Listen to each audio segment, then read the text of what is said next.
तो चलिए आज हम दीवार में एक खिड़की रहती थी कि उस बेहद शांत और फिर भी सुरियल सी दुनिया में चलते हैं।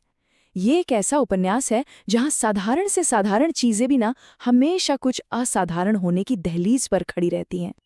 उपन्यास की शुरुआत ही इस लाइन से होती है। कितनी काव्यात्मक और कितनी अजीब लाइन है ना। कोई वजह नहीं, कोई कॉन्टेक्स्ट नहीं, बस एक सीधी सी बात जो हमारी असलियत की समझ को हल्का सा मोड़ देती है। और देखिए, यही एक लाइन पूरे उपन्यास का मिजाज तय कर देती है। हम एक ऐसी दुनिया में जा रहे हैं जिसे एक बहुत ही अलग नजरिए से देखा जा रहा है। एक ऐसी दुनिया जहां खालीपन की भी अपनी एक मौजूदगी है। तो इस उपन्यास की आत्मा तक पहुंचने के लिए हम इसके मुख्य किरदार रघुवर प्रसाद के साथ एक सफर पर चलेंगे। ये सफर उसके एक दिन का है। एक ऐसा दिन जो ऊपर से देखने में तो बड़ा ही मामूली लगता है, लेकिन अंदर ही अंदर उसकी पूरी दुनिया बदलने वाली है। और इसी सफर में हम उन बड़े बड़े आइडियाज को समझेंगे जो इस कहानी को इतना खास बनाते हैं। तो कहानी शुरू होती है हमारे नायक रघुवर प्रसाद से। वो एक नौजवान लेक्चरर है और उसकी जिंदगी बहुत ही शांत, बहुत ही खामोशी से गुजर रही है, जहां वो बस चीजों को देखता है, महसूस करता है। अब ये सारी बातें देखिए, देखने में तो बड़ी आम लगती हैं, है ना? एक छोटा सा कमरा, एक मामूली सी नौकरी, लेकिन इन्हीं छोटी छोटी डिटेल्स में रघुवर की शख्सियत की पूरी गहराई छिपी है। जिस तरह वो दुनिया को महसूस करता है, जैसे सुबह उठकर उसे लगता है कि रात का अंधेरा उसकी चमड़ी से चिपक गया है, या फिर खिड़की से झांकते बच्चों को वो मेहमान समझता है। ये सब दिखाता है कि उसकी सोच कितनी काव्यात्मक है। जैसे वो बच्चे वो उसकी खिड़की से झांकते हैं। अब कोई और होता तो शायद परेशान हो जाता, पर रघुवर को ऐसा लगता है जैसे उन बच्चों ने उसके अकेले कमरे में एक और खिड़की खोल दी है। एक ऐसी खिड़की जिससे सिर्फ हवा नहीं बल्कि बाहरी दुनिया से एक जुड़ाव अंदर आता है। तो मतलब उसका अकेलापन कोई कैद नहीं है, बल्कि एक चश्मा है, एक लेंस है जिसके जरिए वो दुनिया को देख रहा। अच्छा, तो अब रघुवर के साथ उसके कॉलेज के रोज के सफर पे चलते हैं। और इसी मामूली से रास्ते में हमारा सामना होता है उपन्यास की सबसे ताकतवर, सबसे यादगार छवि से।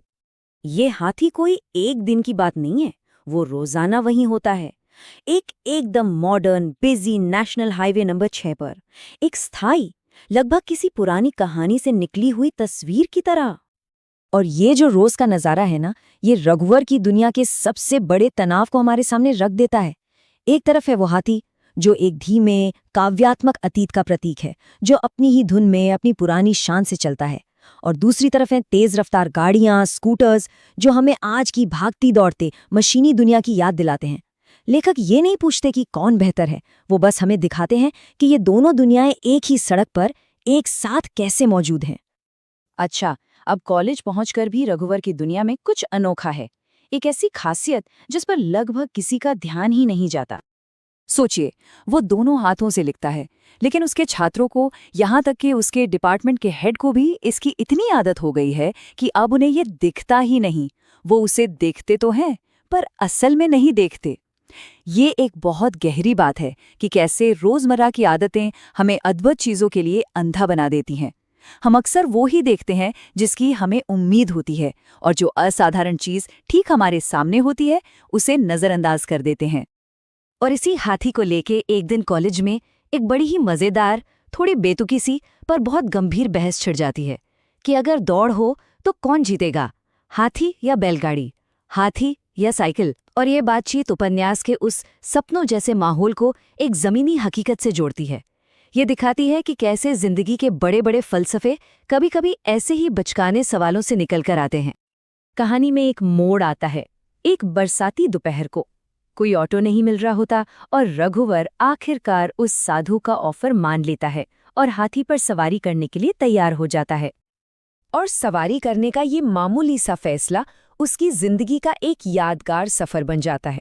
जैसे ही वो हाथी की पीठ पर चढ़ता है, वो सिर्फ शारीरिक तौर पर जमीन से ऊपर नहीं उठता, बल्कि दुनिया को देखने का उसका नजरिया भी बदल जाता है। ये सफर जो एक मजबूरी में शुरू हुआ था, उसे सीधे उसकी जिंदगी के एक ऐसे खूबसूरत मोड़ पर ले आता है जिसके बारे में उसने सोचा भी नहीं था। अब जरा उस सीन के बारे में सोचिए। उसका ये भव्य, भले ही गलती से हुआ हो, पर ये आगमन एक तमाशा बन जाता है। काम से एक साधारण सी घर वापसी एक यादगार, एक लेजेंडरी घटना में बदल जाती है। और अब हम आते हैं उपन्यास के सबसे जादुई, सबसे खूबसूरत हिस्से पर। उस रात जब रघुवर पहली बार अपनी पत्नी के साथ अपने घर में अकेला है, तब इस कहानी का असली जादू सामने आता है। अंधेरे में जो वो कहता है और जो उसकी पत्नी सुनती है, वो दो बिल्कुल अलग अलग बातें हैं। उसका सीधा साधा जवाब उसके कानों तक पहुंचते पहुंचते किसी और ही चीज में बदल जाता है। और देखिए, ये कोई झूठ या गलतफहमी नहीं है, ये एक साझा हकीकत को, एक ज्यादा रुमानी सच को मिलकर बनाने की शुरुआत है। और ये सिलसिला, ये खूबसूरत गलतफहमी जारी रहती है। रघुवर का हर सीधा और सच्चा जवाब उसकी पत्नी के जहन में एक शानदार घुड़सवारी के कारनामे का हिस्सा बनता जाता है। इस बातचीत के जरिए वो सिर्फ बातें नहीं कर रहे हैं, वो असल में एक साथ मिलकर एक सपना बुन रहे हैं। वो दोनों ही ज्यादा खूबसूरत कहानी को चुन रहे हैं। और इस पॉइंट पर रघुवर भी जानबूझकर इस काल्पनिक दुनिया में उसके साथ शामिल हो जाता है। वो उसे ठीक करने की कोशिश नहीं करता, बल्कि उस जादू को अपना लेता है। और यही इस उपन्यास का दिल है। ये विचार की हकीकत कोई पत्थर की लकीर नहीं है, बल्कि एक कहानी है जिसे हम मिलकर कहना और मानना चुनते हैं। उनका प्यार तथ्यों पर नहीं, बल्कि एक साझा कल्पना पर बना है। तो आखिर में इस पूरी कहानी से, इस अजीब और प्यारी सी दुनिया से हमें क्या सीखने को मिलता है? विनोद कुमार शुक्ल की लेखनी का असली सार क्या है? देखिए, विनोद कुमार शुक्ल की खासियत यही है, वो किसी ऐसी काल्पनिक दुनिया के बारे में नहीं लिख रहे हैं जहां जादू टोना होता है। वो हमारी ही दुनिया के बारे में लिख रहे हैं। वो ये बता रहे हैं कि जादू कोई बाहरी घटना नहीं है, बल्कि चीजों को देखने का एक नजरिया है।